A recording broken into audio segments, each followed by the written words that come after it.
Wilhelm05 coming at you with another video.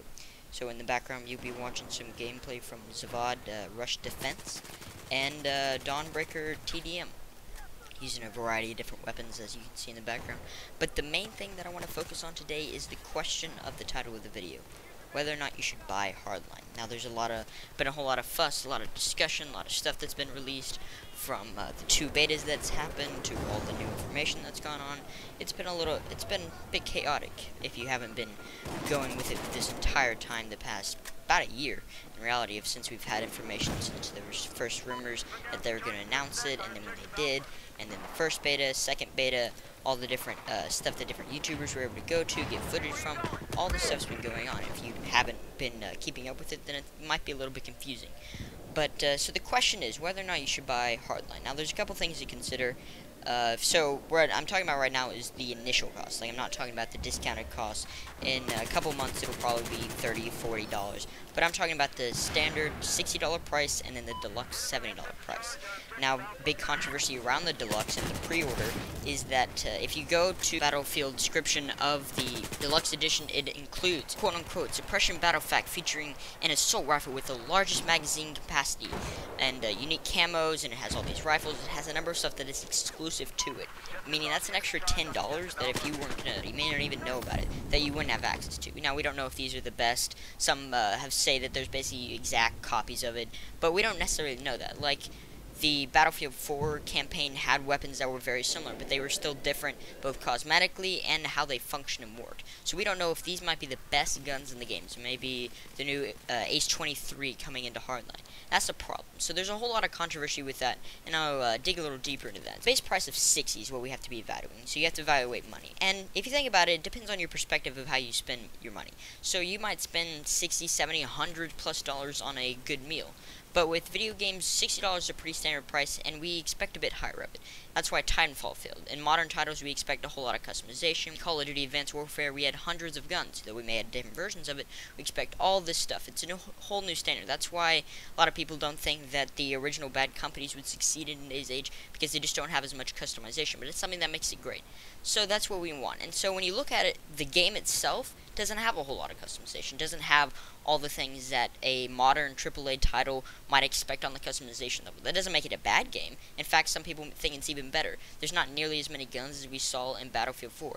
But when you really think about it and you really evaluated the Battlefield 4 guns, most of them became redundant. Most of them we'd already had basic copies of. They were just cosmetic differences, slight variations. They had to be tweaked. Basically, no one ran with them unless they were going on a challenge or just wanted to try something different. That is something that it can do. It's like going to an ice cream shop and buying some Bluebell or just ice cream from the store. What you get is you get options. You may never use those options, but you have those options. People like that. That's what they like. So I'm not just here to talk about why people want more customization, but the problem is Hardline. So you have your $60 and you have all your gold battle packs and guarantee it that Visceral is going to have all these bonus XP weekends, and there will be this and this and this, and there will be all this hype for. You'll probably really enjoy the game for about a month. Just most games that'll be like. You'll have for other games you have like the campaign to go through. The campaign looks interesting, though. There's some walkthroughs going out right now of what the campaign is if you want to actually evaluate that. But I'm here to focus on the multiplayer. Now the multiplayer has a couple great things about it. So you've had the whole CTE that's been progressing throughout Battlefield that has helped make the game just better. That's been DICE LA that's been working on it, and most of those patches have been transferred over into Hardline. So instead of having the initial problem with Battlefield, it's supposed to be a lot better. So what you're doing is you're working on Battlefield came out with the new Frostbite 3 engine. It had to work with all these things that hadn't. It was basically a new game. So you can establish this game as a build off of Battlefield and how you think about it. So the difference being that you have a whole lot better stability, and hopefully it'll be a very good game.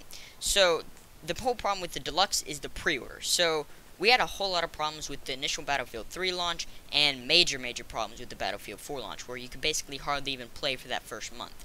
So people don't really want to pre-order. It's a smart thing. You don't want to ever give people money until you actually see the product. That's basic business investments. And when you actually go into business, you would find that you would do that. You're not just gonna, oh, here's $60, $70. I don't have any idea what you're really bringing. You give me some trailers. You give me some basic information. That's not a good business practice.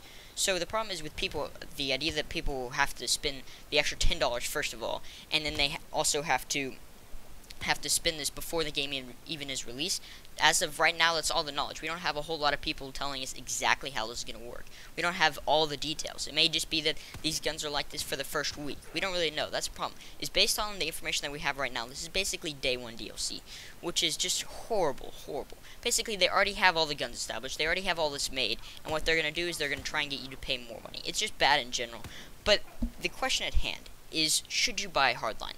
I have played it. I wasn't able to get footage of it because my computer had problems, but I was able to play the beta, and it seems like a very fun, interesting game. And if you've seen any of the new maps, any of the new Levolution, it's all very cool and very nice. And I'm not very, like, fickle about my money. I'm not going to be like, oh, I'm only going to buy one game. If the game doesn't have all these things and all the customization, then I'm not going to use it. Because I understand that, basically, I'm only going to use 10, 15 guns in Battlefield 4. I appreciate that there's other ones, and sometimes I'll go use them, but I'm only going to use a select few. And I'm the same way with this. It's a interesting new design. People were originally talking about how it's just basically a mod of Battlefield, but it's pretty easy to say that it's own established game with all the add-ons like the stability that current Battlefield has. So I think it's a personally good game. I would buy it if I were you. But the problem is that little extra money, so people are having problems with that. But you still have the base game. You're not gonna like die if you don't have the couple more guns or couple more camos. It's just something added onto it.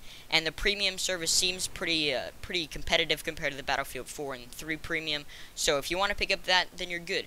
But like most games, people are only gonna play it for a couple months. They're not gonna necessarily need to buy premium. Something that you have to value. You gotta take a step back and realize that you don't necessarily need them.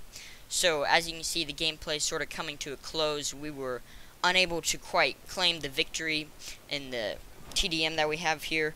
But, so these are all the questions you have to be asking yourself. Do you really want to pay that extra $10? Not really. What you should really be doing is you should be waiting the next couple weeks, months, and then picking it up when it's still relatively popular and then playing it. So, for all these reasons, I think you personally should, but it's your money, your decision. So, go have fun playing Hardline or Battlefield 4, whatever game you want to play, and I'll see you in the next one.